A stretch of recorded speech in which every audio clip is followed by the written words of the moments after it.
Salai Story Channel gi mohut sinjaraga mayam pumnamakpu thoibi kaishamna ikoknona khurumjari. Ngasi channel asina athobu mitaigi anawwa phunga wari ama puduna laksari. Hausik mayam gi maphamda wari asi khudol tamjagi mayam punna taminarasi. Ahan jawdu lekai di izat yamna leiba miyaisan nupa amani. Lekai thawda wathok ama thokpada ahan jaw yawdaba thoram amata mapung phadi. Adubu laibak thibadi ahan jaw nupi thirabasu masadi pokti. Maram asina ma husik yumda kaya lainingde magi nupiga kaya kauna ngangnadi. Pangsada satpana magi nungaizabi oiri hausikan sima. Mi amana phana phadunasu amot palamsat amadi adumak laigani. Nongma tha mamuka yumda laktabi koibaga satningi daibo. Wakhalse anouba khaningi. Tagat tek pinupi maga wari wataiga sadana isase pothaningi.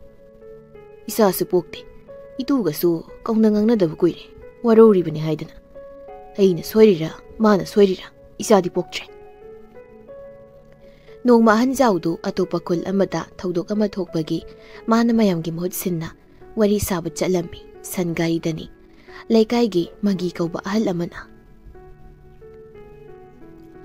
Waren migi mina moirungi mido aduna ibungo se nahani kaidana ibungo na ngangbu waga lumna laruri zala ahanjaw kura adudi moiga wari saraga khangani ibungo mukta sangari do khara yangna thuna thausi nang waragana lemba bo muk thawalo aikhoi taru khak tongbada chingba ngamdaba nangi sansi su sonman khre nangi sansi machinja khara yamna thakpiyuni mukta Muktana, tada, lambi sinoy duini.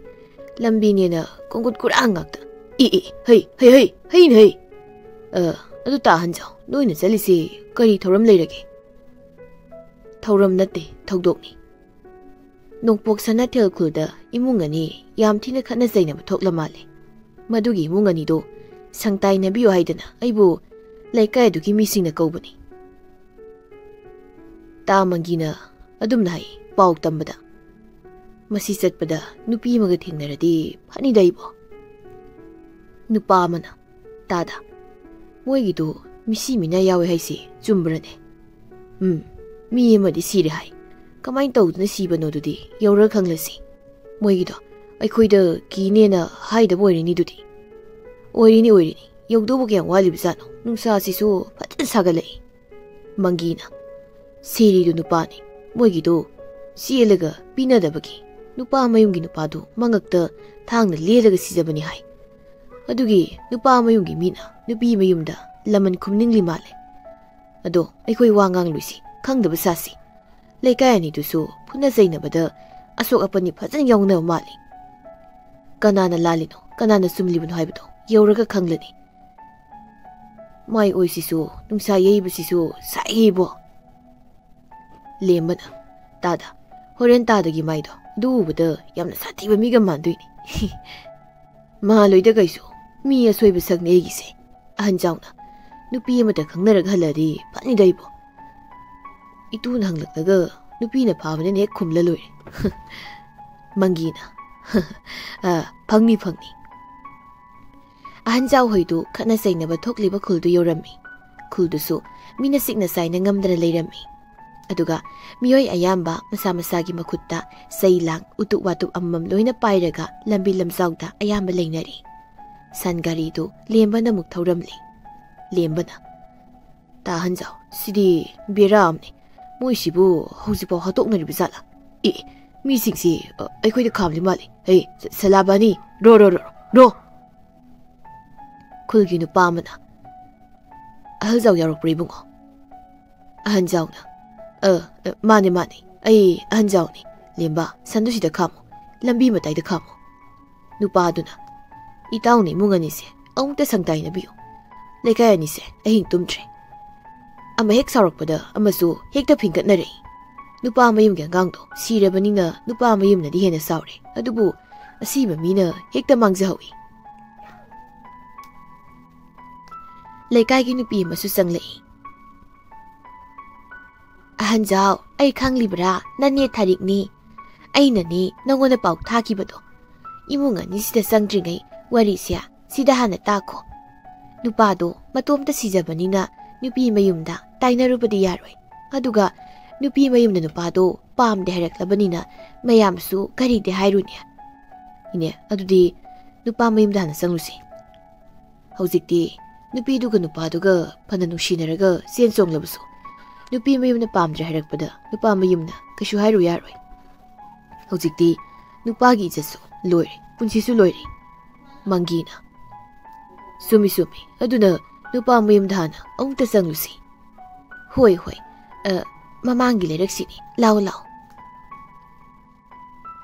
मोय खरादु नुपा मयुमदा संगलक्पगा सिरिबा नुपादुगी मपादु मयोय खरागा worry सारी मपादुसु कपली अहनजाउदु सिरिबा नहादुगी मपादु उबदा तंफाजाउ नत्रने मसिबो तंफाजाउगी मसा नुपानी सिरिबसे चही कुंदा ngairibani नुपीदुना चही 9-10 मुक्ते हनबा माली इ करिनो हारिसिबो तंफाजाउदी नुपी यामगना थिखिबनी चही 15 द्वाइदा थिखिबनी करिनोने अहनजाउ अदुदी तंफाजाउदी चही 35 दा ngairida होय ऐना मगोंदगी चही फन्यामदि हलमगद्रा चही 3 गुम्बो रंबताई तंफाजाउदो अहनजाउ उबगा इताउ नंग चंगलो ऐना ngमत्रे ऐगी लमना त खुंबियु इताउना अहनजाउदो वाखल तारे मदुदी तंफाजाउना इनेदा हाइरगा मंगीदा पाउसे लकलगा अहनजाउदो कौहनबनी हाइबा मोय मयामदो वरी सारी तंफाजाउना थोखिबा थौदोक्तुगी वरीदो अहनजाउदा लिरी इताउ इबुंगोगा खंगनबा नुपी मसादो अखोइदा थबक सु मतै मनाउ अनिदुगी Masani इमुंगदो amna wamani matai manau anidugi awabado aina yengba ngamdabadagi aina mateng yamna pangbi makhoigi phajaba cheki mayum amasu aina sabirini aina moigi awabada mateng yamna panguduna makhoi ni gaiga yamna naknaba mari moiraga lakhibani musidana tana masanupido aigi mau oizaro haiduna khong kolaga phawba haijakibani engonda aina isa pakhang phawda ngairi aduga matai manau anidugi masanupinasu isadagi chahisu yamna hali hairaba phawba matai manau aniduna isanupaga masanupiduga lona una handuna nungshi mari lena hanba hawkhibani isadi angangnido aduga inkhalakpagi wakhaldo ithak irang kanna leirakpagi khudong chaba lauraga matai manau anidugi masanupina isabu namdana phabiraga isada namdana chelaga nupi mayumna pamdre harakpadagi isado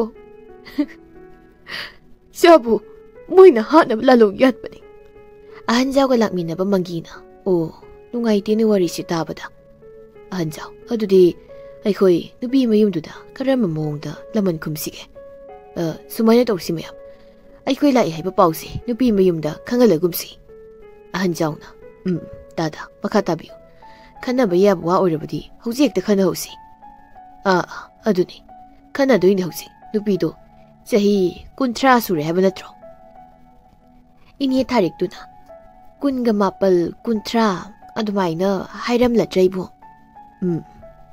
ai wa haiga hanjaw nang nupi masado koiro mayam du mangi di yenglaga tumi leinai maphamdu ngak unwai muk sikre mayam ngak tumi leina raba matungda ahanjawna mangi da tapna nokfei tongna dada aduna pharadra mukdana saurabna tada aikhoi si laise kaidobu lakunu tada kaubirabro aikhoi laise phagi dobu laira ine tharikna ayumdane amukta saluge noi ngak lehu koko moi masek punarakringai sida chalhawbana phani sidi aisu tampa zawdo maga nga sai makai wari saram mi singduda kiru yenglaga phamli lembana tamangi tu ada khuding de singlerise asida mayu ta thok piruso iruluge su luja thok piruro mangina ahanjaw wari do horen phajana haige housik maki oinadi pibam sina phagi yam tare ino mangina gauribadu tampa zawdani tampa zawna tada aibura wari se ai horen sandokna haige housik maki oinadi ai haudokpada mafam matam isa satre ahanjaw ka puna lakminaba singdu magi thokpa sangoi gi surida kharapam mangol gi dhari da kharapam ꯃꯥꯒꯤ ꯊꯣꯛꯄ ꯂꯩꯅꯈ꯭ꯔꯤ ꯃꯪꯒꯤꯁꯨ ꯏꯁꯤꯡ ꯃꯔꯤ ꯐꯨꯡꯒꯠꯂꯛꯂ ꯃꯥꯜꯂꯤ ꯃꯁꯤ ꯃꯔꯨꯝ ꯊꯤꯕ ꯊꯣꯛꯈꯤꯕꯒ ꯇꯝꯐꯥꯖꯥꯎꯅ ꯑꯍꯟꯖꯥꯎꯗ ꯏꯇꯥꯎ ꯅꯣꯏꯒꯤ ꯌꯦꯡꯕꯗ ꯌꯥꯝ ꯀꯤꯕ ꯑꯍꯜꯁꯦ ꯀꯥꯏꯗ ꯊꯦꯡꯅꯕꯅꯣ ꯏꯇꯥꯎ ꯇꯝꯐꯥ ꯂꯩꯀꯥꯏꯒꯤ ꯑꯍꯜꯅꯤ ꯁꯥꯎꯅ ꯏꯇꯥꯎ ꯃꯌꯥꯝ ꯃꯔꯛ ꯍꯥꯏꯁꯤꯗꯤ ꯀꯔꯟ ꯇꯥꯕ ꯑꯃꯅꯤꯗꯤ ꯑꯗꯨꯝ ꯌꯥꯎꯕꯅꯤ ꯑꯗꯣ ꯑꯍꯜꯁꯤꯅ ꯍꯥꯏꯔꯤꯕꯁꯦ ꯑꯩꯗꯤ ꯊꯣꯏꯅ ꯁꯥꯎꯅꯤꯡꯕ ꯄꯣꯛꯇꯦ ꯏꯇꯥꯎ ꯑꯣꯏꯊꯣꯛꯄ ꯌꯥꯔꯗꯤ ꯀꯝꯗꯧꯕ ꯏꯇꯥꯎ ꯍꯣꯏꯅꯦ ꯑꯗꯣ ꯑꯁꯨꯛ ꯂꯨꯈ꯭ꯔꯕ ꯇꯥꯟꯖꯥꯁꯤꯗ ꯃꯥꯅ ꯃꯤꯒꯤ ꯃꯃꯥꯡꯗ ꯇꯧꯔꯛꯂꯤ ꯐꯥꯒꯤꯁꯤꯕꯨ ꯑꯩꯒ ꯐꯝꯃꯤꯟꯅꯔꯤꯕ ꯃꯤꯁꯤꯡꯗꯣ ꯅꯨꯄꯤ ꯃꯌꯨꯝꯒꯤ ꯂꯩꯀꯥꯏꯒꯤ ꯃꯤꯅꯤ ꯑꯩꯒ ꯇꯤꯟꯅꯕꯒꯤ ꯑꯁꯤꯕ ꯍꯪꯕ ꯂꯥꯛꯂꯤꯕꯅꯤ ꯑꯣ ꯐꯔꯦ ꯑꯃꯕꯨ ꯑꯣꯏꯔꯦ ꯍꯧꯖꯤꯛ ꯀꯔꯤ ꯇꯧꯁꯤꯒꯦ ꯏꯇꯥꯎ ꯑꯩꯗꯤ ꯂꯃꯟ ꯈꯨꯝꯕ ꯅꯠꯇꯅ ꯑꯇꯣꯞꯄ ꯄꯥꯝꯕꯩ ꯂꯩꯇꯦ ꯏꯆꯥ ꯑꯃꯈꯛꯅꯤ ꯑꯗꯨꯕꯨ ꯍꯨꯏ ꯌꯣꯛꯂꯨꯕ ꯑꯩꯅ ꯍꯨꯏꯗꯨ ꯂꯣꯏꯕ ꯍꯩꯇꯕꯒꯤ ꯏꯆꯥꯗꯣ ꯁꯤꯛꯂꯒ ꯆꯥꯊꯣꯛꯄꯤꯔꯦ ꯃꯣꯏꯅ ꯃꯪꯒꯤꯅ ꯂꯥꯞꯇꯛꯅ ꯑꯗꯨꯕꯨꯅꯤꯅꯦ ꯑꯩꯅ ꯍꯥꯏꯁꯦ ꯅꯆꯥꯅ ꯂꯧꯔꯝꯕ ꯑꯉꯥꯡꯗꯣ ꯑꯍꯟꯖꯥꯎ ꯅꯪ ꯂꯧꯁꯤꯜꯂꯣ ꯑꯍꯟꯖꯥꯎꯅ ꯃꯪꯒꯤꯗ ꯃꯤꯠꯆꯤꯒ ꯈꯠꯆꯤꯜꯂꯒ ꯇꯥꯗ ꯅꯪ ꯉꯥꯎꯔꯕꯣ ꯐꯥꯒꯤ ꯐꯔꯥꯡꯗꯧꯅ ꯄꯉꯥꯡꯗ ꯉꯥꯡꯂꯤꯕꯗꯨꯕꯨ ꯀꯔꯤꯅꯣ ꯁꯣꯝꯗ ꯇꯝꯐꯥꯖꯥꯎꯁꯨ ꯈꯟꯅꯁꯤ ꯍꯥꯏꯔꯤꯗꯅ ꯇꯝꯐꯥꯖꯥꯎꯅ ꯀꯣꯛꯀ ꯉꯥꯎꯖꯩꯗꯩꯗꯤ ꯏꯇꯥꯎ ꯑꯩ ꯏꯃꯨꯡꯗ ꯑꯃꯨꯛꯇ ꯆꯥꯛ ꯏꯁꯤꯡ ꯂꯥꯡꯅꯅꯕ ꯏꯕꯦꯇꯣꯟꯗ ꯍꯥꯏꯔꯨꯈꯤꯒꯦ ꯏꯇꯥꯎ ꯆꯥꯛꯇꯤ ꯆꯥꯔꯔꯣꯏꯒꯦ ꯃꯪꯒꯤꯅ ꯑꯍꯟꯖꯥꯎ ꯅꯨꯃꯤꯠ ꯅꯤꯅꯤ ꯍꯨꯝꯅꯤꯁꯦ ꯆꯥꯛ ꯆꯥꯗꯕꯤ ꯂꯩꯒꯗꯣꯏꯔꯥ ꯑꯍꯟꯖꯥꯎꯅ ꯑꯁ ꯄꯨꯔꯥ ꯐꯔꯛꯀꯤ ꯑꯍꯜꯅꯦ ꯑꯣꯏꯕ ꯆꯥꯛꯁꯦ ꯑꯃꯨꯛ ꯂꯥꯝꯍꯜꯂꯤ ꯑꯍꯜꯁꯤꯅ ꯍꯣꯏ ꯏꯇꯥꯎ ꯆꯥꯛꯇꯣ ꯂꯥꯡꯕꯤꯔꯣ ꯇꯝꯐꯥꯖꯥꯎꯗꯨ ꯅꯣꯛꯁꯨ ꯅꯣꯛꯂꯤ ꯆꯨꯝꯗ꯭ꯔꯣ ꯏꯇꯥꯎ ꯂꯥꯛꯊꯣꯛꯇꯨꯅ ꯂꯥꯛꯂꯒ ꯑꯁꯤꯕ ꯍꯪꯕ ꯂꯥꯛꯄꯒ ꯆꯞ ꯍꯦꯛ ꯃꯥꯟꯅꯩ ꯑꯍꯟꯖꯥꯎꯅ ꯏꯇꯥꯎ ꯆꯥꯛꯇꯤ ꯂꯥꯝꯗ꯭ꯔꯤ ꯑꯗꯣ ꯏꯇꯥꯎꯒꯤ ꯏꯃꯨꯡꯗ ꯊꯣꯛꯂꯝꯕ ꯊꯧꯗꯣꯛ ꯑꯣꯏꯔꯝꯕꯅꯤꯅ ꯑꯩꯗꯤ ꯌꯥꯝ ꯅꯨꯡꯉꯥꯏꯇ꯭ꯔꯦ ꯊꯧꯗꯣꯛꯁꯦ ꯏꯇꯥꯎ ꯑꯩꯗꯤ ꯂꯃꯟꯗꯤ ꯀꯨꯝꯊꯅ ꯇꯣꯛꯂꯣꯏ ꯏꯇꯥꯎꯒꯤꯁꯨ ꯋꯥꯈꯜ ꯂꯧꯁꯤꯡ ꯄꯨꯊꯣꯛꯄꯤꯔꯛꯑꯣ ꯍꯣꯏ ꯏꯇꯥꯎ ꯅꯨꯄꯤ ꯃꯌꯨꯝꯗꯣ ꯄꯔꯥ ꯑꯃꯗꯤ ꯇꯝꯕꯤꯕ ꯌꯥꯝꯅ ꯃꯊꯧ ꯇꯥꯏ ꯃꯪꯒꯤꯅ ꯑꯗꯨꯕꯨ ꯍꯥꯏ ꯋꯥꯅꯤ ꯅꯨꯄꯤ ꯃꯌꯨꯝꯒꯤ ꯑꯉꯥꯡꯗꯨꯗ ꯂꯃꯟ ꯈꯨꯝꯒꯗꯕꯅꯤ ꯍꯥꯏꯔꯤꯕꯁꯤꯅꯤ ꯂꯦꯝꯕ ꯃꯨꯛꯇ ꯑꯩꯈꯣꯏ ꯅꯤꯅꯤ ꯍꯨꯝꯅꯤꯁꯦ ꯁꯪꯒꯣꯏꯁꯤꯗ ꯇꯨꯝꯐꯝ ꯆꯥꯐꯝ ꯑꯣꯏꯔꯁꯤ ꯑꯩꯈꯣꯏꯒꯤ ꯆꯥꯅꯕ ꯆꯥꯛꯇꯣ ꯃꯤꯅ ꯊꯣꯡꯍꯟꯗ꯭ꯔꯕꯁꯨ ꯑꯩꯈꯣꯏ ꯑꯗꯨꯝ ꯊꯣꯡꯕ ꯌꯥꯔꯤ ꯄꯣꯠꯅꯤꯗ ꯅꯤꯅꯤ ꯍꯨꯝꯅꯤ ꯍꯧꯈ꯭ꯔꯦ ꯑꯗꯨꯕꯨ ꯑꯍꯜꯖꯥꯎꯗꯨ ꯇꯝꯐꯥꯖꯥꯎꯅ ꯃꯌꯨꯝꯗ ꯍꯟꯒꯦ ꯍꯥꯏꯕ ꯌꯥꯗ꯭ꯔꯤ ꯑꯍꯟꯖꯥꯎꯁꯨ ꯃꯇꯦꯡ ꯄꯥꯡꯕ ꯉꯝꯗꯅ ꯍꯟꯕꯗꯨ ꯉꯝꯗ꯭ꯔꯤ ꯑꯗꯨꯒ ꯅꯨꯄꯤ ꯃꯌꯨꯝꯁꯨ ꯇꯝꯐꯥꯖꯥꯎꯒꯤ ꯌꯨꯝꯗ ꯑꯁꯤꯡꯕ ꯃꯤ ꯈꯔ ꯊꯨꯡꯈ꯭ꯔꯦ ꯍꯥꯏꯕ ꯄꯥꯎ ꯐꯪꯂꯦ ꯅꯨꯄꯤ ꯃꯌꯨꯝꯗꯅꯤ ꯈꯣꯝꯕꯅ ꯅꯨꯄꯥ ꯃꯌꯨꯝꯒꯤ ꯃꯤꯗꯨꯗꯤ ꯈꯪꯅ ꯆꯥꯟꯅꯕꯒ ꯌꯥꯝ ꯀꯧꯔꯤ ꯃꯥꯜꯂꯦꯅꯦ ꯃꯃꯥ ꯈꯣꯝꯕꯒꯤ ꯅꯨꯄꯤ ꯁꯥꯈꯤꯅ ꯀꯧꯁꯅꯨ ꯀꯩꯗꯧꯋꯦꯒꯦ ꯃꯥꯅ ꯑꯩꯈꯣꯏꯕꯨ ꯆꯍꯤ ꯀꯌꯥꯅꯣ ꯃꯤꯅꯥꯏ ꯑꯣꯏꯅ ꯁꯤꯖꯤꯟꯅꯔꯝꯕꯗꯣ ꯑꯗꯨꯅꯤ ꯃꯥꯅ ꯑꯩꯈꯣꯏꯒꯤ ꯂꯥꯏꯔꯕꯒꯤ ꯈꯨꯗꯣꯡꯆꯥꯕ ꯂꯧꯔꯒ ꯌꯨꯝ ꯈꯔ ꯁꯥꯕꯤꯔꯒ ꯃꯥꯒꯤꯗ ꯃꯁꯤ ꯂꯦꯡꯗꯅ ꯂꯩꯌꯨꯗꯨꯗꯤ ꯑꯩꯈꯣꯏꯁꯦ ꯍꯨꯏ ꯑꯣꯏꯅ ꯎꯔꯖꯥꯠꯂ ꯁꯤꯅꯤ ꯃꯥꯅ ꯍꯧꯖꯤꯛꯇꯤ ꯑꯩꯈꯣꯏꯒꯤꯁꯨ ꯃꯤ ꯋꯥꯠꯇꯦ ꯀꯩꯅꯣ ꯈꯨꯜꯁꯤꯒꯤ ꯃꯤ ꯇꯪꯈꯥꯏ ꯑꯃ ꯑꯩꯒꯤ ꯃꯤꯆꯪꯅꯤ ꯑꯩꯒꯤ ꯂꯃꯟ ꯈꯨꯈꯨꯝꯁꯦ ꯆꯨꯝꯅ ꯈꯨꯝꯃꯤꯅꯦ ꯃꯃꯥ ꯏꯁ ꯑꯩꯒꯤꯁꯨ ꯃꯤꯆꯪ ꯌꯥꯎꯔꯤ ꯀꯩꯅꯣ ꯃꯄꯥ ꯑꯗꯨꯕꯨ ꯍꯥꯏ ꯋꯥꯅꯤ ꯑꯩꯈꯣꯏꯒꯤ ꯃꯤꯆꯪ ꯍꯥꯏꯔꯤꯁꯤꯗꯤ ꯑꯩꯅꯁꯨ ꯅꯪꯕꯨ ꯍꯧꯖꯤꯛꯇ ꯅꯥꯇꯣꯝꯇꯒꯤ ꯃꯤꯆꯪ ꯑꯅ ꯍꯥꯏꯈ꯭ꯔꯤꯗꯨꯗꯤ ꯑꯗꯨꯗꯤ ꯋꯥꯍꯩꯒꯤ ꯋꯥꯅꯤ ꯀꯩꯗꯧꯕꯒꯤ ꯁꯈꯤ ꯋꯥꯍꯩꯅꯤ ꯅꯆꯥꯅꯨꯄꯤꯗꯤ ꯀꯗꯣꯝꯗ ꯆꯠꯈ꯭ꯔꯦ ꯅꯆꯥꯅꯨꯄꯤ ꯃꯤꯍꯥꯠꯄꯤꯗꯣ ꯍꯧꯖꯤꯛꯇꯤ ꯃꯃꯤꯡꯒ ꯈꯔ ꯆꯠꯆꯔꯕꯅꯤ ꯃꯁꯛ ꯃꯇꯧꯅꯗꯤ ꯐꯖꯕꯅꯤꯅ ꯅꯨꯄꯥꯗꯤ ꯀꯩꯁꯨ ꯋꯥꯠꯂꯣꯏꯗ ꯏꯆꯥꯅꯨꯄꯤꯒꯤ ꯋꯥꯠꯂꯣꯏ ꯅꯨꯄꯥꯐꯕ ꯂꯧꯁꯤꯡ ꯂꯩꯕ ꯑꯃ ꯊꯤꯔꯒꯅꯦ ꯄꯤꯗꯣꯏꯅꯤ ꯍꯥꯏꯗꯤ ꯀꯣꯟꯅ ꯑꯗꯨ ꯑꯗꯥ ꯍꯥꯏꯅꯔꯛꯄꯗ ꯑꯁꯤꯡꯕ ꯅꯨꯄꯥꯗꯨꯅ ꯏꯆꯥꯕꯨ ꯀꯟꯅꯕ ꯅꯆꯥꯅꯨꯄꯤꯗꯤ ꯏꯃꯨꯡꯗ ꯂꯩꯔꯤꯁꯤꯗꯤ ꯃꯥ ꯑꯣꯏꯔꯝꯅꯤ ꯀꯣꯜꯂꯤꯛ ꯑꯣꯠꯂꯤꯁꯦ ꯕꯦꯝꯃ ꯏꯃꯨꯡꯗꯒꯤ ꯆꯅꯨꯅ ꯏꯃꯥ ꯆꯥꯛ ꯂꯣꯏꯔꯦ ꯀꯧꯅꯗ꯭ꯔꯁꯨ ꯂꯥꯛꯅꯔꯣ ꯃꯃꯥꯒ ꯃꯄꯥꯒꯗꯣ ꯆꯪꯂꯛꯏ ꯑꯗꯨꯒ ꯆꯥꯛꯈꯨꯝꯗ ꯐꯝꯂꯤ ꯆꯅꯨꯅ ꯏꯃꯥ ꯃꯣꯏ ꯅꯨꯄꯥ ꯃꯌꯨꯝꯒꯤ ꯁꯣꯔꯥꯠ ꯀꯔꯝ ꯀꯥꯟ ꯇꯥꯒꯦ ꯃꯃꯥ ꯁꯥꯈꯤꯅ ꯈꯪꯗꯦ ꯆꯥꯛꯇꯨ ꯊꯤꯔꯛꯎ ꯆꯥꯛ ꯂꯥꯝꯃꯤ ꯏꯃꯥ ꯅꯣꯏ ꯇꯧꯔꯤꯁꯦ ꯌꯥꯝꯅꯗꯤ ꯐꯠꯇꯦꯀꯣ ꯌꯨꯝꯗꯒ ꯂꯥꯛꯑꯒ ꯁꯤꯕ ꯑꯣꯏꯔꯝꯃꯗꯤ ꯑꯩꯈꯣꯏꯅ ꯍꯥꯠꯄꯅꯦ ꯍꯥꯏꯗꯣꯏꯅꯤ ꯈꯣꯝꯕꯅ ꯏꯕꯦꯝꯃ ꯑꯁꯤꯕꯒꯤ ꯋꯥꯇꯣꯛꯀꯣ ꯅꯨꯄꯥ ꯃꯌꯨꯝꯒꯤ ꯃꯤꯠꯁꯤꯡ ꯅꯥꯁꯤꯡꯕ ꯃꯤ ꯈꯔ ꯂꯥꯛꯈꯤ ꯍꯥꯏ ꯀꯅꯥ ꯈꯪꯅꯤ ꯑꯁꯤꯡꯕ ꯃꯤꯁꯤꯡꯗꯨꯅ ꯑꯩꯈꯣꯏꯗ ꯑꯣꯟꯈꯠꯂꯛꯂꯕꯗꯤ ꯂꯩꯀꯥꯏꯅ ꯃꯤꯆꯪ ꯁꯨꯝ ꯆꯪꯕꯤꯌꯨ ꯌꯥꯔꯣꯏꯅꯦ ꯑꯩꯈꯣꯏ ꯁꯨꯝ ꯁꯪꯉꯒ ꯂꯩꯌꯨꯗꯣ ꯌꯥꯔꯣꯏꯕ ꯂꯩꯀꯥꯏꯁꯨ ꯊꯕꯛ ꯏꯪꯈꯥꯡ ꯁꯨꯅ ꯅꯣꯝꯅꯔꯤꯕ ꯉꯥꯛꯇꯅꯤꯅ ꯑꯗꯨꯅꯤ ꯕꯥꯁꯤ ꯕꯥꯖꯤꯌꯥ Hayu tasi bema. Moi mising do. Nupara nupira laido. Adu de hairam dini. Moi anina. Asi bang usat pada lawi kak hairami. Aduga angaw ba mamay butman ba halamasu yawi hairamine. Basia angaw misini lalong yam na hairisi. Tampa zawdi laman kumdana tuoy kay nasu haihawi haidana paug tamlami moy na ingonda. Bema tampa zaw na nangam hatok pikidana nang papantukan ko. Basigi do ay kihalira. Ima di basi.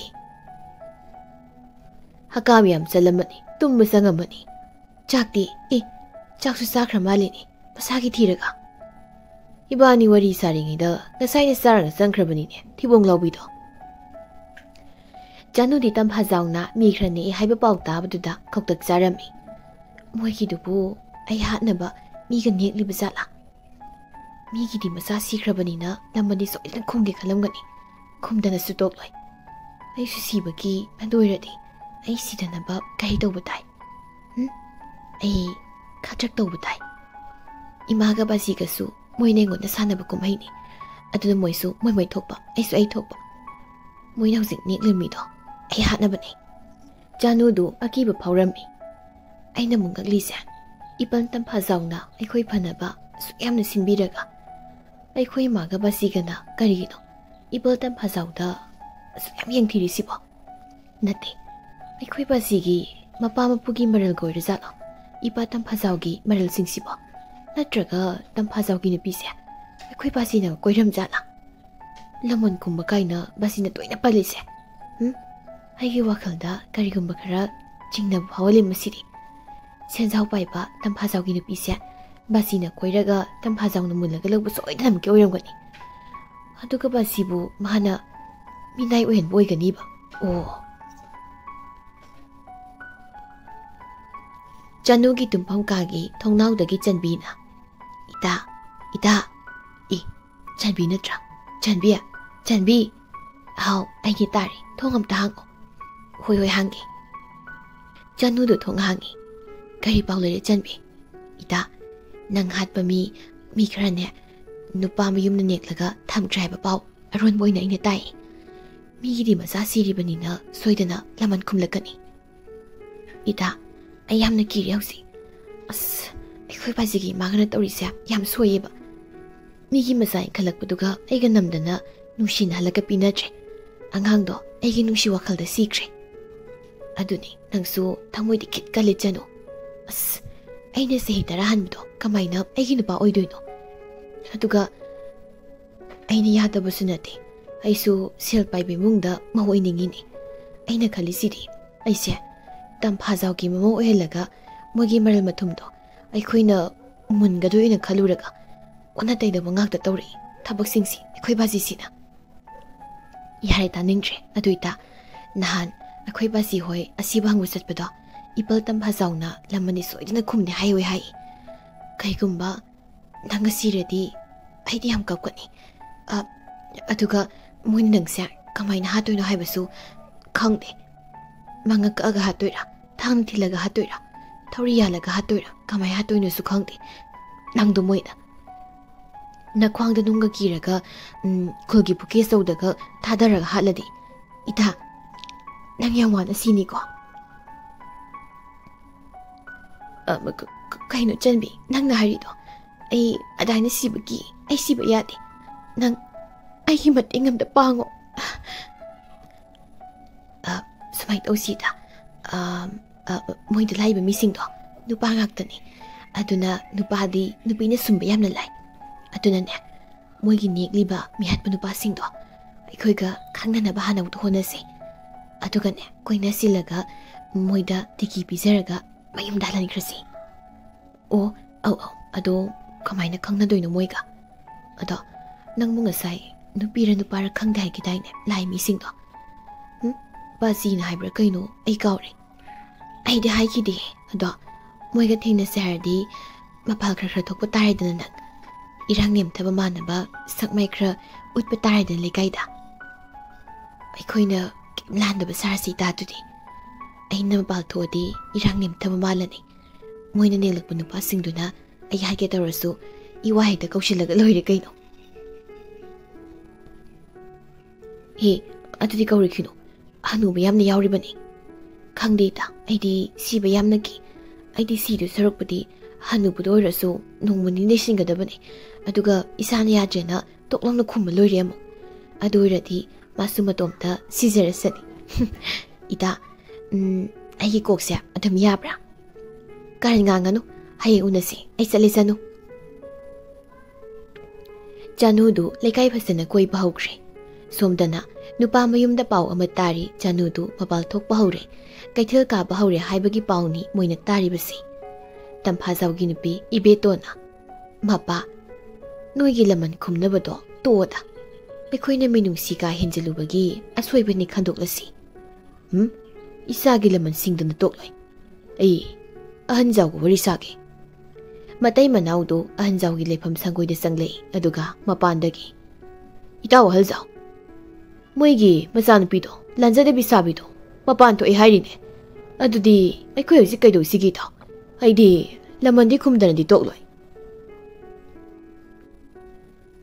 ꯏꯇꯥꯎ ꯂꯃꯟ ꯈꯨꯝꯒꯗꯕ ꯑꯣꯏꯔꯕꯗꯤ ꯃꯇꯝ ꯈꯔ ꯇꯨꯃꯤꯟ ꯂꯩꯔꯁꯤ ꯃꯔꯝꯗꯤ ꯂꯩꯀꯥꯏ ꯃꯌꯥꯝꯅ ꯈꯪꯂꯦ ꯃꯗꯨꯗꯤ ꯑꯩꯈꯣꯏꯅ ꯏꯇꯥꯎꯒꯤ ꯂꯩꯔꯤꯕꯁꯦ ꯅꯨꯄꯤ ꯃꯌꯨꯝꯗ ꯂꯃꯟ ꯈꯨꯝꯅꯕꯒꯤꯗꯃꯛꯇ ꯂꯥꯛꯄꯅꯤ ꯍꯥꯏꯕ ꯑꯗꯨꯅ ꯍꯧꯖꯤꯛ ꯑꯩꯈꯣꯏ ꯏꯇꯥꯎꯒꯤ ꯌꯨꯝꯁꯤꯗ ꯁꯤꯟꯃꯤ ꯁꯥꯔꯒ ꯏꯇꯥꯎꯒꯤ ꯌꯨꯝ ꯏꯪꯈꯣꯜꯒꯤ ꯊꯕꯛ ꯃꯇꯝ ꯈꯔ ꯁꯨꯔꯒ ꯂꯩꯔꯒꯦ ꯍꯥꯏꯗꯤ ꯂꯃꯟ ꯁꯨꯈꯨꯝ ꯈꯨꯝꯗ ꯌꯥꯗꯦ ꯍꯥꯏꯔꯕꯅꯤꯅ ꯍꯥꯏꯖꯕꯅꯤ ꯂꯃꯟ ꯈꯨꯝꯕ ꯍꯥꯏꯕꯁꯤꯗꯤ ꯈꯨꯗꯛꯇ ꯍꯦꯛꯇ ꯈꯨꯝꯗꯧ ꯅꯠꯇꯦꯗꯣ ꯏꯪꯅ ꯇꯞꯅ ꯏꯔꯥꯡ ꯅꯦꯝꯊꯔꯒ ꯑꯩꯈꯣꯏꯅ ꯇꯞꯅ ꯍꯧꯗꯧꯅꯤ ꯃꯪꯒꯤꯅ ꯂꯃꯟ ꯈꯨꯝꯒꯦ ꯍꯥꯏꯔꯗꯤ ꯊꯣꯛꯈꯤꯕ ꯊꯧꯗꯣꯛꯁꯦ ꯀꯥꯎꯅꯈ꯭ꯔ ꯃꯇꯨꯡ ꯅꯩꯔꯝꯕ ꯏꯁꯤꯡꯁꯦ ꯐꯝꯊꯔꯛꯂꯒ ꯏꯁꯤꯡ ꯃꯅꯨꯡꯗ ꯂꯩꯔꯤꯕ ꯉꯥꯁꯤꯡꯅ ꯀꯥꯏꯗ ꯂꯩꯕꯅꯣ ꯍꯥꯏꯕꯗꯣ ꯎꯔꯕ ꯃꯇꯨꯡꯗ ꯉꯥꯗꯣ ꯐꯥꯗꯧꯅꯤ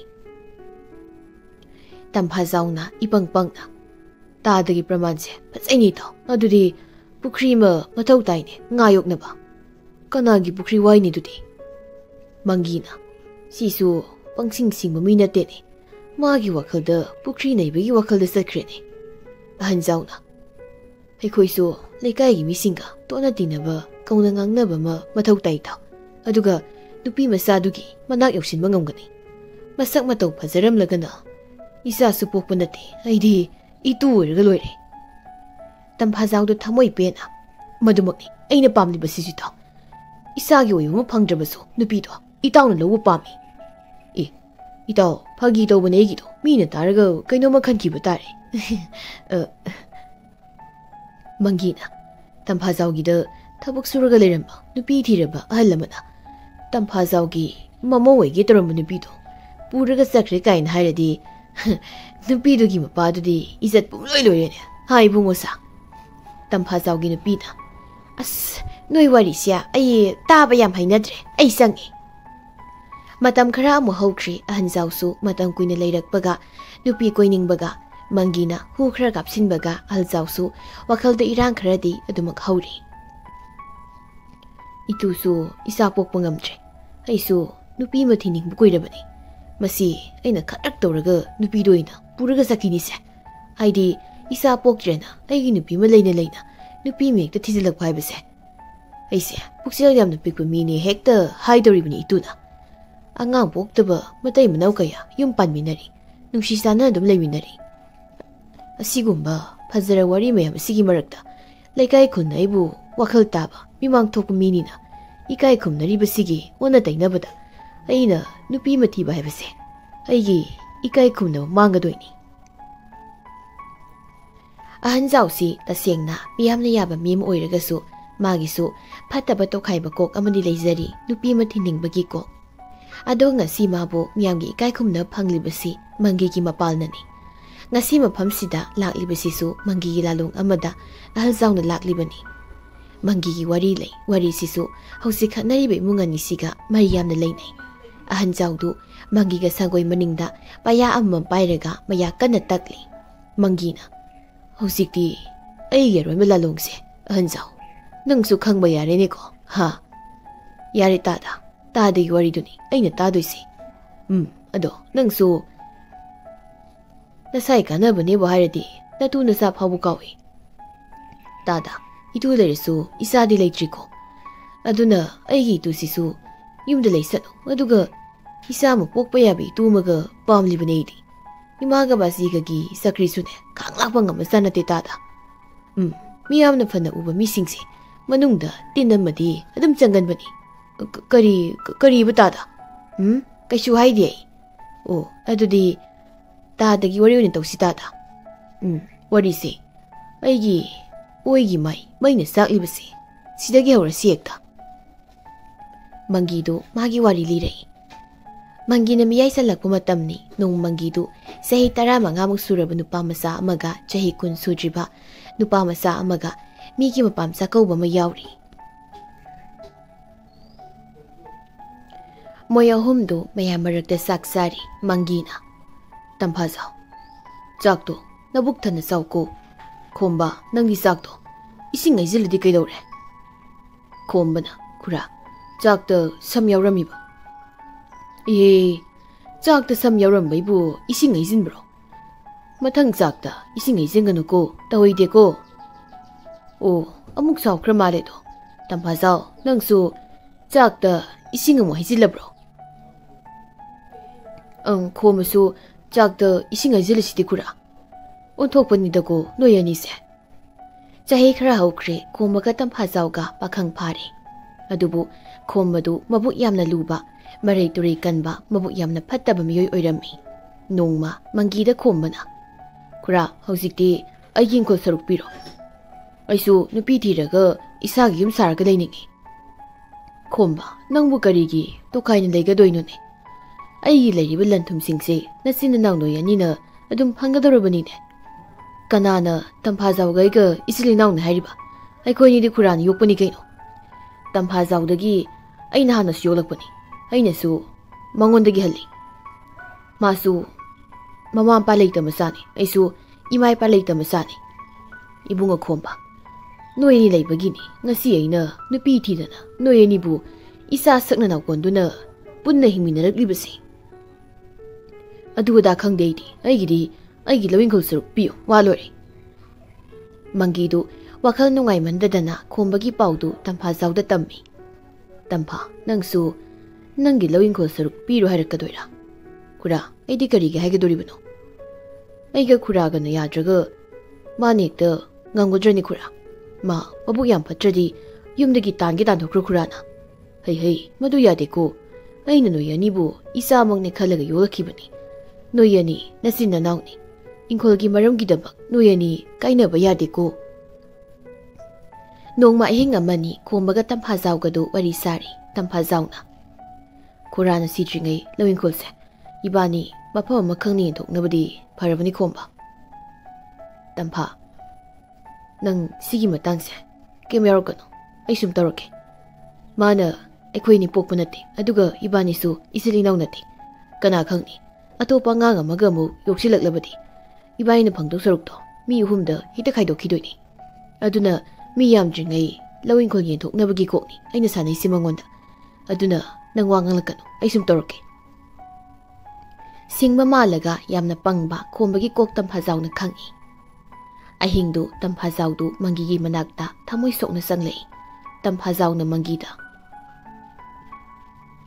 Basi.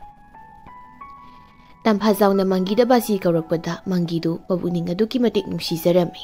Mangina. Lau. Pamungsida pamo. Nang kari leire. Ha. Tampa. Kari leirage.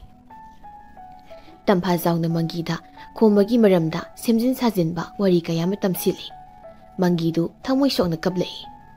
Kari. Mana ibu hatlaga. Magi ingkol saruk panggani haribadi. Magi law ingkol saruk. Amata piraroi. Tampa kadai. Aigi siyasang yawbu ubuse. Inakta thangzilo. Law ingkol singse. Nangi namada loina pansingke law. Upudo. Sida thamo. Asuk mabuksel paktaba isa. Kudakta mangina tampazao da magilaw ingkoldu tampazao da nama oina pansin birami. Nongan baga kombaga mangiga khatnaba haurakle. Moy anigi marakta tampazao na afaba sumba sari. Numidang amani tampa na kombada. Komba. Kuran nangi law ingkol saru kadai mapamda pire. Aigidi awangi law pari kun marido. Engonda nama loina pale.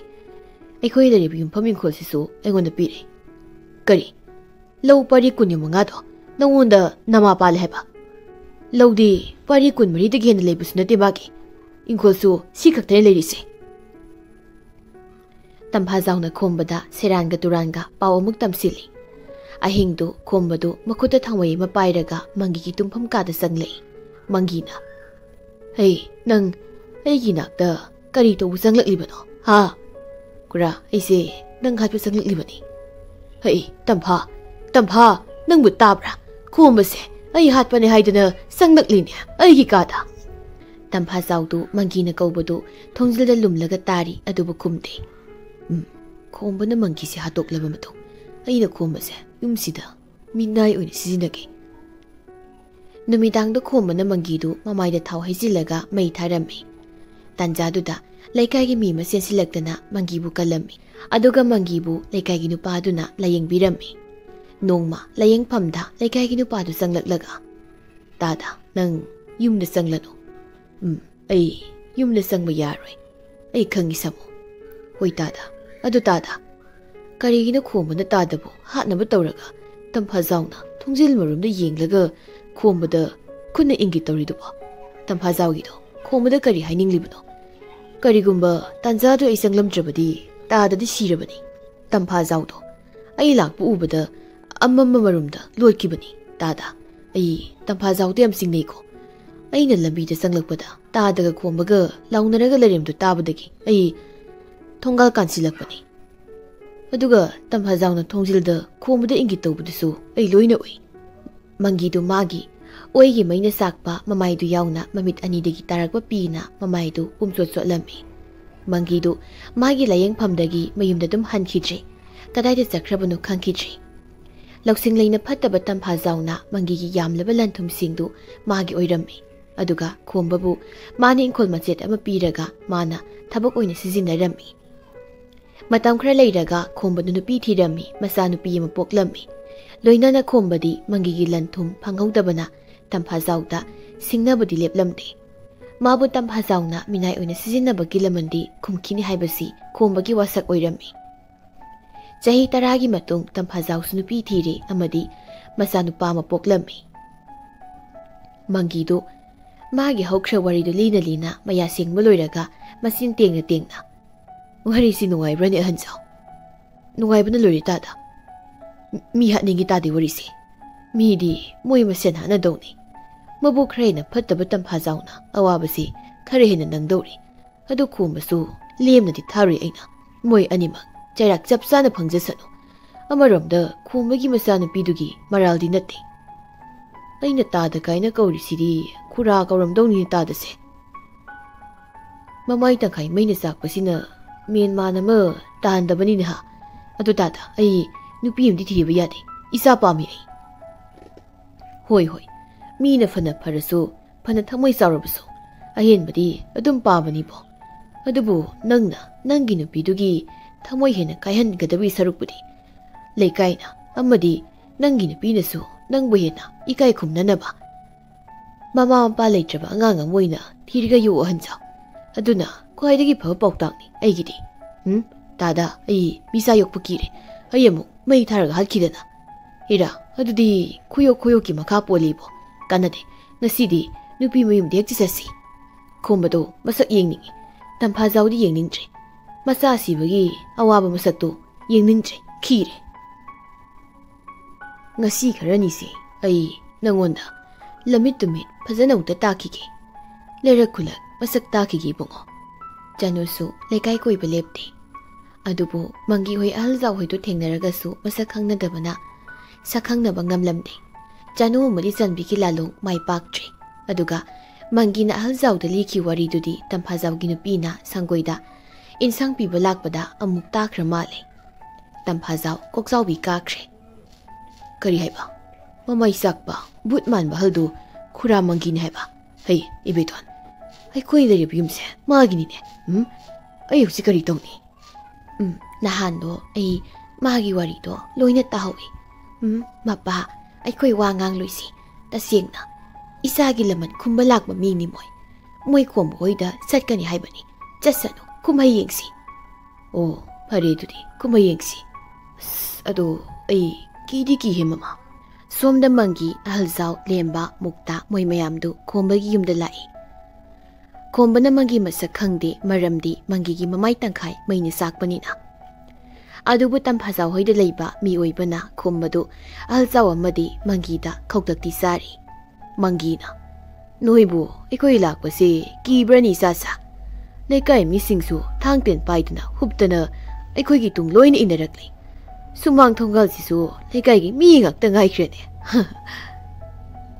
ꯈꯣꯝꯕꯅ ꯑꯣ ꯀꯤꯗꯦꯗ ꯂꯩꯀꯥꯏꯒꯤ ꯃꯤꯁꯨ ꯑꯍꯜꯅ ꯀꯤꯒꯅꯨ ꯃꯌꯥꯝ ꯏꯃꯨꯡ ꯑꯅꯤ ꯁꯪꯇꯥꯏꯅꯕ ꯂꯥꯛꯄ ꯃꯤꯑꯣꯏꯁꯤꯡꯅꯤ ꯃꯌꯥꯝꯗꯣ ꯑꯃꯒ ꯑꯃꯒ ꯌꯦꯡꯅꯔꯒ ꯃꯨꯔꯨꯝ ꯃꯨꯔꯨꯝ ꯁꯣꯟꯅꯩ ꯑꯍꯟꯖꯥꯎꯅ ꯌꯥꯝ ꯈꯝꯕꯟꯅ ꯏꯅꯥꯎꯒꯤ ꯏꯆꯥꯅꯨꯄꯤꯗꯤ ꯎꯗꯦꯅ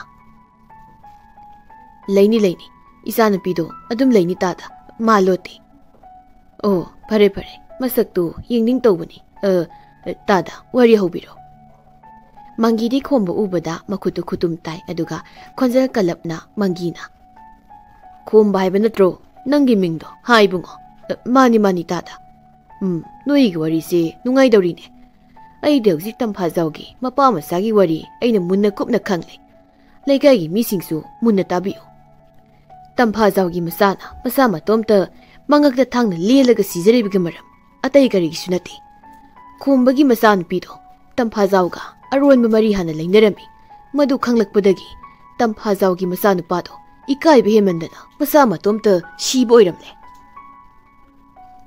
ꯂꯩꯀꯥꯏꯒꯤ ꯃꯤ ꯃꯌꯥꯝꯗꯨ ꯃꯪꯒꯤꯒꯤ ꯑꯣꯏꯗꯕ ꯋꯥꯗꯨ ꯂꯣꯏꯅ ꯊꯥꯖꯅꯈ꯭ꯔꯦ ꯈꯣꯝꯕꯗꯨ ꯐꯨꯛ ꯍꯧꯒꯠꯂꯒ ꯀꯔꯤꯅꯣ ꯑꯍꯜꯅ ꯍꯥꯏꯔꯤꯕꯗꯣ ꯍꯩ ꯅꯨꯡꯁꯤꯅꯕꯅ ꯃꯆꯥꯒ ꯅꯨꯡꯁꯤꯅꯔꯒ ꯑꯔꯣꯟꯕ ꯃꯔꯤꯅ ꯇꯝꯐꯥꯖꯥꯎꯒ ꯂꯩꯅꯔꯝꯕꯒꯤ ꯋꯥꯔꯤꯅꯤ ꯑꯩꯅ ꯃꯌꯥꯝꯗ ꯂꯤꯔꯤꯕꯁꯦ ꯃꯄꯥ ꯃꯆꯥꯅ ꯅꯆꯥꯅꯨꯄꯤ ꯀꯣꯏꯔꯝꯕꯒꯤ ꯋꯥꯅꯤ ꯃꯌꯥꯝ ꯑꯩꯈꯣꯏꯗꯤ ꯏꯃꯨꯡ ꯑꯅꯤ ꯁꯪꯇꯥꯏꯅꯕ ꯂꯥꯛꯄꯅꯤꯅ ꯑꯣꯏꯗꯕꯗꯤ ꯉꯥꯡꯂꯣꯏꯀꯣ ꯂꯩꯀꯥꯏꯒꯤ ꯃꯤꯁꯤꯡꯅ ꯃꯥꯅꯤ ꯉꯥꯡꯂꯣꯏ ꯃꯪꯒꯤꯅ ꯇꯝꯐꯥꯖꯥꯎꯒꯤ ꯃꯆꯥꯅ ꯅꯆꯥꯅꯨꯄꯤꯗ ꯇꯥꯏꯅꯕ ꯉꯝꯗꯕꯗꯒꯤ ꯃꯁꯥ ꯃꯇꯣꯝꯇ ꯁꯤꯖꯕꯅꯤ ꯍꯥꯏꯕꯁꯦ ꯇꯝꯐꯥꯖꯥꯎꯅ ꯑꯩꯉꯣꯟꯗ ꯂꯣꯟꯅ ꯋꯥꯔꯤ ꯂꯤꯔꯛꯂꯕꯅꯤ ꯅꯆꯥꯅꯨꯄꯤꯒꯤ ꯃꯕꯨꯛꯇ ꯇꯝꯐꯥꯖꯥꯎꯒꯤ ꯊꯥ 4ꯒꯤ ꯑꯉꯥꯡ ꯌꯥꯎꯔꯤꯁꯨ ꯇꯝꯐꯥꯖꯥꯎꯅ ꯑꯩꯉꯣꯟꯗ ꯂꯣꯟꯅ ꯋꯥꯔꯤ ꯂꯤꯔꯕꯅꯤ ꯃꯌꯥꯝ ꯇꯥꯕꯤꯌꯨ ꯈꯣꯝꯕꯅ ꯃꯥꯒꯤ ꯃꯆꯥꯅꯨꯄꯤꯗꯣ ꯇꯝꯐꯥꯖꯥꯎꯒꯤ ꯃꯆꯥꯗ ꯅꯝꯗꯅ ꯄꯤꯅꯕ ꯍꯣꯠꯅꯕꯗ ꯈꯣꯝꯕꯒꯤ ꯃꯆꯥꯅꯨꯄꯥꯗꯣ ꯇꯝꯐꯥꯖꯥꯎ ꯍꯣꯏꯗ ꯌꯥꯝ ꯇꯣꯏꯅ ꯈꯣꯝꯕꯅ ꯆꯠꯍꯟꯈꯤ ꯇꯝꯐꯥꯖꯥꯎꯒꯤ ꯃꯆꯥꯗꯤ ꯌꯨꯝꯗ ꯏꯔꯩ ꯂꯩꯕ ꯅꯠꯇꯦꯗꯣ ꯃꯗꯨꯒꯤ ꯈꯨꯗꯣꯡꯆꯥꯕ ꯂꯧꯔꯒ ꯇꯝꯐꯥꯖꯥꯎꯒ ꯈꯣꯝꯕꯒꯤ ꯃꯆꯥꯅꯨꯄꯤꯒ ꯑꯔꯣꯟꯕ ꯃꯔꯤ ꯂꯩꯅꯕ ꯍꯧꯔꯛꯄꯗꯒꯤ ꯇꯝꯐꯥꯖꯥꯎꯒꯤ ꯃꯆꯥꯅꯨꯄꯥꯅ ꯈꯣꯝꯕꯒꯤ ꯃꯆꯥꯅꯨꯄꯤꯗꯣ ꯅꯝꯗꯅ ꯆꯦꯟꯕꯗ ꯈꯣꯝꯕꯒꯤ ꯃꯆꯥꯅꯨꯄꯤꯅ ꯇꯝꯐꯥꯖꯥꯎꯒꯤ ꯃꯆꯥꯅꯨꯄꯥꯗ ꯑꯔꯣꯟꯕ ꯋꯥꯔꯤꯗꯣ ꯂꯤꯊꯣꯔꯛꯄ ꯃꯥꯜꯂꯤ ꯑꯗꯨꯗꯒꯤ ꯅꯨꯄꯥ ꯃꯆꯥꯗꯨꯗꯤ ꯉꯥꯎꯔ ꯃꯥꯜꯂꯦꯗꯅ ꯃꯪꯒꯤꯗꯨ ꯃꯇꯣꯝꯇ ꯑꯃꯨꯛ ꯈꯨꯗꯛꯇ ꯁꯦꯝꯖꯤꯟ ꯁꯥꯖꯤꯜꯂꯒ ꯋꯥꯔꯤ ꯑꯣꯏꯕꯅꯔ ꯃꯀꯣꯛ ꯃꯃꯩ ꯑꯃ ꯏꯁꯝ ꯁꯝꯅꯗꯦꯗ ꯑꯩꯒꯤ ꯋꯥꯔꯤꯁꯦ ꯑꯍꯟꯖꯥꯎꯅ ꯑꯩ ꯋꯥ ꯉꯥꯡꯗꯕꯅ ꯐꯅꯤ ꯁꯤ ꯃꯇꯥꯡꯁꯤꯗꯤ ꯂꯦꯝꯕ ꯍꯣꯏꯗꯤ ꯑꯆꯨꯝꯕ ꯑꯣꯏꯔꯣꯏ ꯈꯟꯗꯅ ꯃꯉꯛ ꯀꯟꯅ ꯅꯣꯝꯂꯤ ꯈꯣꯝꯕꯅ ꯀꯞꯄꯒ ꯀꯔꯤ ꯏꯔꯜꯁꯨ ꯃꯠꯄ ꯏꯆꯥꯁꯨ ꯃꯇꯨ ꯑꯣꯏꯕ ꯃꯤ ꯍꯠꯄ ꯂꯥꯏꯔꯤ ꯏꯆꯥꯅ ꯍꯠꯂꯒ ꯑꯩ ꯁꯤꯔꯁꯨ ꯁꯤꯔꯒꯦ ꯈꯣꯝꯕꯒꯤ ꯅꯨꯄꯤ ꯁꯥꯈꯤꯗꯨ ꯉꯁꯥꯏ ꯃꯈꯩ ꯇꯨꯃꯤꯟꯅ ꯂꯩꯔꯝꯕꯗꯒꯤ ꯑꯣ ꯅꯥꯀꯣꯡ ꯏ ꯇꯥꯔꯦ ꯕꯦꯝꯃ ꯅꯪꯒꯤ ꯅꯔꯝꯆꯠ ꯇꯥꯕꯗ ꯏꯃꯥꯗꯤ ꯂꯩꯀꯥꯏꯒꯤ ꯃꯤꯁꯤꯡꯅ ꯅꯣꯏ ꯏꯃꯨꯡ ꯑꯅꯤꯒꯤ ꯂꯨꯖꯗꯕ ꯃꯑꯣꯡꯁꯦ ꯑꯩꯈꯣꯏ ꯈꯥꯡꯕ ꯉꯝꯗ꯭ꯔꯦ ꯂꯩꯀꯥꯏ ꯂꯝꯗꯅꯔꯛꯀꯅꯤ ꯅꯣꯏ ꯅꯄꯥ ꯅꯆꯥꯁꯦ ꯍꯥꯟꯅ ꯍꯦꯛꯇ ꯍꯥꯠꯂꯒꯦꯗ ꯃꯪꯒꯤꯗꯨ ꯁꯣꯔ ꯑꯁꯥꯡꯕ ꯑꯃ ꯍꯣꯟꯗꯣꯛꯂꯒ ꯇꯨꯃꯤꯟꯅ ꯊꯣꯛꯂꯛꯏ ꯑꯍꯟꯖꯥꯎ ꯍꯣꯏꯁꯨ ꯃꯪꯒꯤꯒꯤ ꯃꯇꯨꯡꯗ ꯇꯞꯅ ꯏꯟꯅꯔꯛꯏ ꯃꯪꯒꯤ ꯑꯍꯜꯖꯥꯎ ꯂꯦꯝꯕ ꯃꯨꯛꯇꯥ ꯃꯣꯏ ꯃꯌꯥꯝꯗꯨ ꯇꯝꯐꯥꯖꯥꯎ ꯍꯣꯏꯗ ꯑꯃꯨꯛ ꯆꯪꯂꯝꯗꯅ ꯃꯌꯨꯝꯂꯣꯝꯗ ꯁꯟꯒꯔꯤ ꯊꯧꯔꯒ ꯍꯟꯈ꯭ꯔꯦ ꯅꯨꯃꯤꯠꯇꯨꯒꯤ ꯑꯍꯤꯡꯗꯨ ꯆꯅꯨꯁꯨ ꯃꯪꯒꯤ ꯍꯤꯒꯥꯏ ꯋꯥꯗꯨꯅ ꯃꯔꯝ ꯑꯣꯏꯔꯒ ꯏꯀꯥꯏꯃꯟꯗꯅ ꯃꯉꯛꯇ ꯊꯥꯡꯅ ꯂꯦꯜꯂꯒ ꯁꯤꯖꯔꯝꯃꯤ ꯇꯝꯐꯥꯖꯥꯎꯒꯤ ꯃꯌꯨꯝ ꯃꯀꯩ ꯂꯩꯀꯥꯏ ꯃꯤꯌꯥꯝ ꯏꯔꯥꯡ ꯍꯧꯔꯛꯇꯅ ꯃꯩ ꯂꯣꯏꯅ ꯊꯥꯗꯣꯛꯄꯤꯔꯤ ꯈꯣꯝꯕꯒꯤ ꯌꯨꯝꯁꯨ ꯃꯩꯅ ꯂꯣꯏꯅ ꯊꯥꯗꯣꯛꯄꯤꯔꯤ ꯑꯗꯨꯕꯨ ꯃꯤ ꯑꯃꯅ ꯃꯔꯜ ꯐꯅ ꯂꯩꯗꯨꯅꯁꯨ ꯃꯤꯒꯤ ꯃꯌꯨꯝ ꯃꯀꯩ ꯊꯨꯗꯦꯛꯄ ꯃꯥꯡꯍꯟ ꯇꯥꯛꯍꯟꯕ ꯍꯥꯏꯕꯁꯤ ꯌꯥꯝꯅ ꯐꯠꯇꯕꯅꯤ ꯈꯪꯅ ꯃꯪꯒꯤꯗꯨ ꯏꯃꯨꯡ ꯑꯅꯤꯒꯤ ꯌꯨꯝ ꯑꯗꯨꯃꯗꯤ ꯀꯟꯕ ꯉꯝꯗꯅ ꯍꯜꯂꯛꯂꯝꯃꯤ ꯑꯃꯗꯤ ꯃꯇꯝ ꯀꯨꯏꯅ ꯈꯨꯡꯒꯤ ꯈꯜꯂꯛꯄ ꯂꯃꯟ ꯈꯨꯝꯕ ꯉꯝꯂꯕꯁꯨ ꯂꯥꯟꯖꯗ ꯃꯤꯑꯣꯏ ꯑꯅꯤꯒꯤ ꯊꯋꯥꯏ ꯃꯥꯡꯈꯤꯕꯗꯨꯕꯨꯗꯤ ꯃꯪꯒꯤꯅ ꯅꯤꯡꯉꯝꯈꯤꯗꯦ